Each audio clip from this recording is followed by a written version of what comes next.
हम में से बहुत से लोगों ने कभी ना कभी सोचा होगा कि बड़े मसल्स होना कैसा लगता है। कुछ लोगों ने तो सोचो कि तुम्हें ही बदल दिया है और कमाल की मसल ग्रोथ की है। लेकिन जब मसल्स का साइज बढ़ता है तो बॉडी के अंदर असल में क्या होता है और मसल ग्रोथ को बढ़ावा देने के लिए ट्रेनिंग के कौन से जरूरी प्रिंसिपल्स हैं। आज हम इन्हीं ट्रेनिंग प्रिंसिपल्स के बारे में बात करेंगे और थोड़ा मजे के लिए मसल्स की फिजियोलॉजी में भी डाइव करेंगे।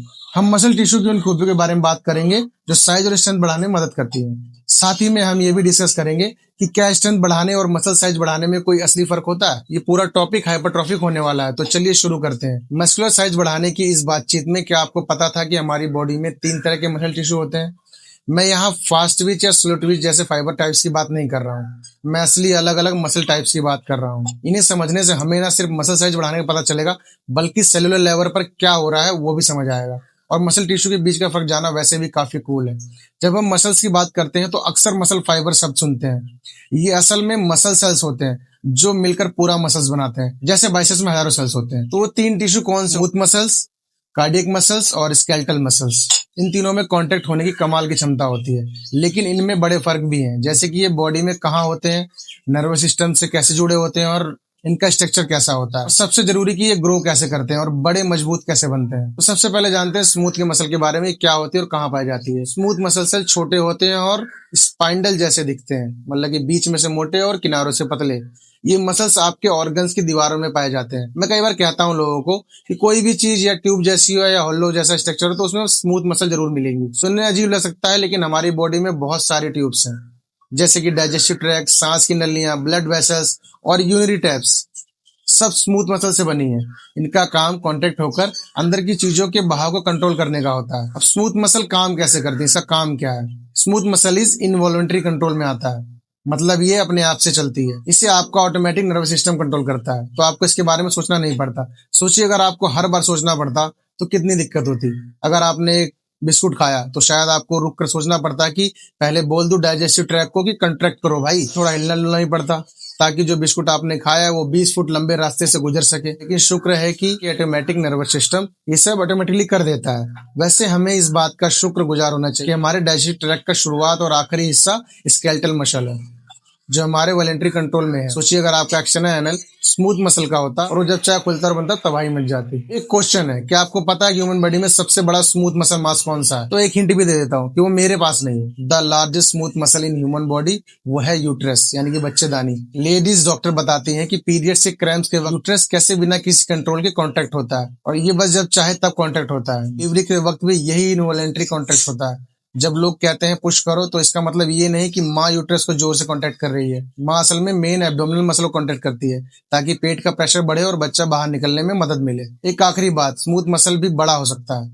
ये हाइपरप्लाजिया के जरिए होता है। इसका मतलब है सेल्स की संख्या बढ़ाना। इस बात को ध्यान में रखना, जब हम कार्डियक और स्केलेटल मसल की बात करेंगे तब इसके बारे में आपको समझ आएगा। प्रेगनेंसी के वक्त यूट्रस भी बहुत बढ़ जाता है क्योंकि सेल्स डिवाइड होते हैं, हाइपरप्लाजिया। वो सेल्स साइज में भी बड़े हो जाते हैं, जिसे हम हाइपरट्रॉफी के नाम से जानते हैं। तो स्मूथ मसल 2 तरीकों से बड़ा होता है, हाइपरप्लाजिया और हाइपरट्रॉफी। अब बात करते हैं कार्डियक मसल टिश्यू क्या होता है और कहाँ पाया जाता है। कार्डियक मसल टिश्यू सिर्फ दिल में होता है, यानी कि हार्ट में। माइक्रोस्कोप में ये सेल्स स्मूथ मसल से बड़े और लंबे हो दिखते हैं और इनमें ब्रांचेस होती है। ये कांटेक्ट होकर दिल की धड़कन बनाते हैं जो पूरी बॉडी में खून पंप करती है। ये भी इनवॉलेंट्री कंट्रोल में है, अपना बिल्ट इन पेसमेकर होता है। कभी कभी कई बच्चे कहते हैं कि मैं अपने दिल को कंट्रोल कर सकता हूँ।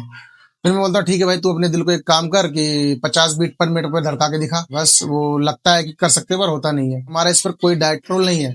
हाँ, दौड़ने से या गहरी सांस लेने से हार्ट रेट बदल सकती है, पर ये डायरेक्ट कंट्रोल नहीं है। जरूरी बात यह है कि कार्डियक मसल सेल्स डिवाइड नहीं हो सकते। इसके 2 पहलू हैं, क्लिनिकल और एक्सरसाइज बेस्ड। क्लिनिकल तौर पर अगर दिल के सेल मर जाएं तो उन्हें रिप्लेस नहीं किया जा सकता, इसलिए हार्ट अटैक इतना खतरनाक होता है कि मरे हुए सेल्स की जगह स्कार टिश्यू ले लेता है। लेकिन एक्सरसाइज के हिसाब से अगर सेल डिवाइड नहीं होते तो दिल मजबूत कैसे होता है? इसका जवाब हम स्केलेटल मसल्स के बाद देखेंगे। स्केलेटल मसल टिश्यू कहाँ पाए जाते हैं और क्या होते हैं? स्केलेटल मसल हमारी हड्डी से जुड़ा होता है और उन्हें मूव करने में हेल्प करता है। कुछ एक्सेप्शन है, जैसे चेहरे के मसल्स को स्किन को मूव करके एक्सेप्शन बनाते हैं। वर्कआउट करते हैं हम ई मसल की बात करते हैं। ये वॉलेंट्री कंट्रोल में होता है, यानी हम अब जब चाहे तब मूव कर सकते हैं। इन कार्डियक मसल सेल्स की तरह स्केलेटल मसल सेल भी डिवाइड नहीं हो सकते। यहाँ सैटेलाइट सेल का जिक्र जरूर है। ये छोटे स्टेम सेल होते हैं। ये सेल्स डैमेज मसल सेल्स को रिपेयर करने में थोड़ी मदद तो कर सकते हैं, लेकिन ये इतने नहीं होते कि भारी नुकसान की भरपाई कर सकें। इसलिए बड़ा डैमेज हमेशा स्कार टिश्यू से ही भरता है। बात करते हैं कि मसल बड़े कैसे हो। इसका जवाब है कि जो सेल्स आपके पास पहले से हैं वही बड़े हो जाते हैं। साइज बढ़ने को ही हाइपरट्रॉफी कहते हैं।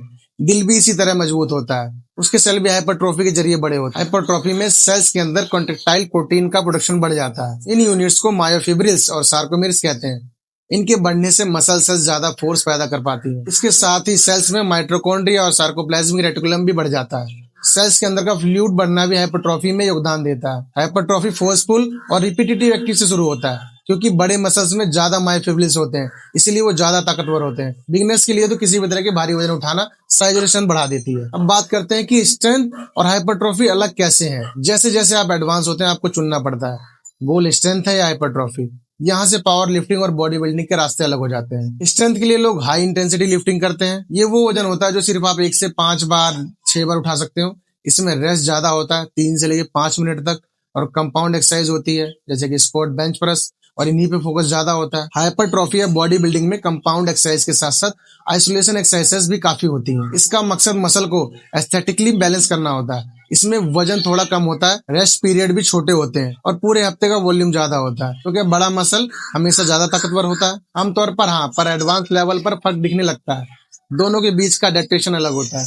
पावर लिफ्टर के पास मसल बड़े होते हैं और बॉडी बिल्डर बहुत ताकतवर, पर फोकस अलग है। स्ट्रेंथ ट्रेनिंग में मायोफिब्रिल्स और नर्वस सिस्टम का कोऑर्डिनेशन बेहतर होता है। हाइपरट्रॉफी में कॉन्ट्रेक्टाइल यूनिट्स तो बढ़ते हैं, पर फ्लूइड सार्कोप्लाज्मिक भी बढ़ता है, इसलिए कभी कभी मसल साइज तो बहुत बढ़ता है, पर स्ट्रेंथ उस हिसाब से नहीं बढ़ती। सार्कोप्लाज्म मसल सेल्स के अंदर का फ्लूइड वाला एरिया होता है। इस पर अभी भी रिसर्च चल रही है कि ये फ्लूइड अडेप्टेशन क्यों होता है।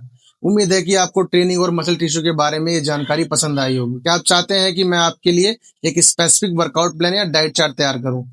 कमेंट करके बताइए।